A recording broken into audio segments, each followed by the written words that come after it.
let's talk about race and ethnicity.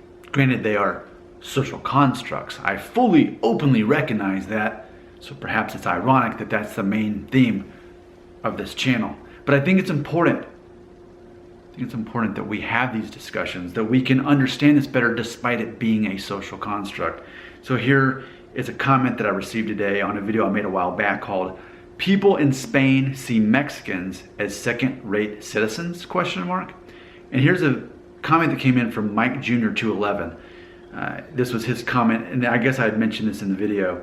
Here's what he said, quote, "Good example was Saved by the Bell. Lisa Turtle and AC Slater, belonging to minorities, were treated equal like any other American. I miss those days in which PC culture was not trying to divide us. Nowadays, they're making us focus on our minuscule differences and not in our great commonalities," end quote. Which I agree, I like that comment. Thank you very much, Mike Jr.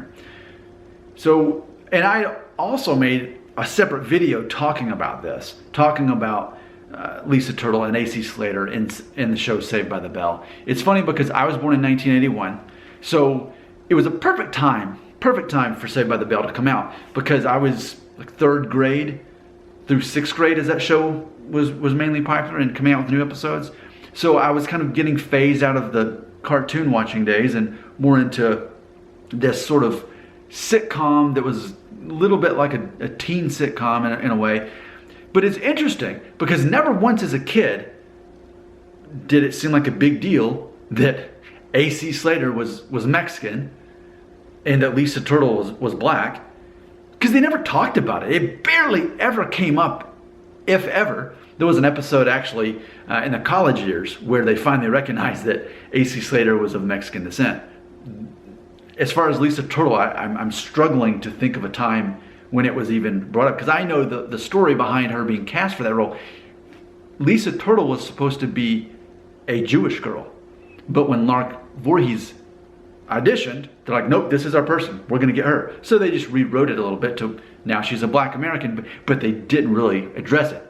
And it was interesting, something groundbreaking for that show in 1989, which in theory is when it premiered, so the show over 30 years ago, is that in a cast of mainly 6 characters,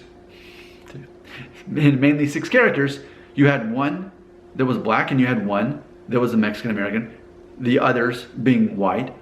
Of course, Screech was Jewish in real life and on the show. And they did have a whole episode about that where Zach pretended to be Jewish to be able to go to the baseball game. So if you want to count him in there too. But for the time, a fairly diverse group of people, but they didn't make a big deal about it.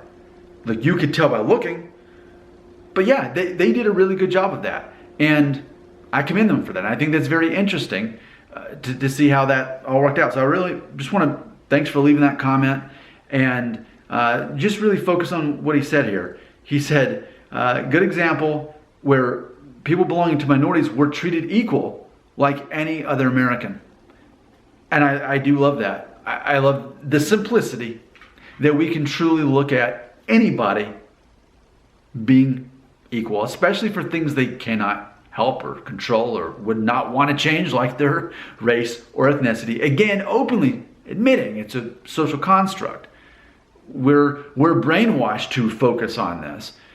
But for me, even in my generation, it's a matter of, I was born after that whole garbage about, you got to be colorblind. I'm like, no, I'm from a generation that's, no, you better focus on race and ethnicity so that you can celebrate and recognize that about the person.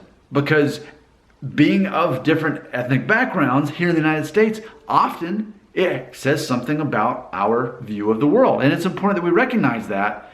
But like the comment said, how can we find things that we have in common as we do celebrate our differences? Your comments belong right here.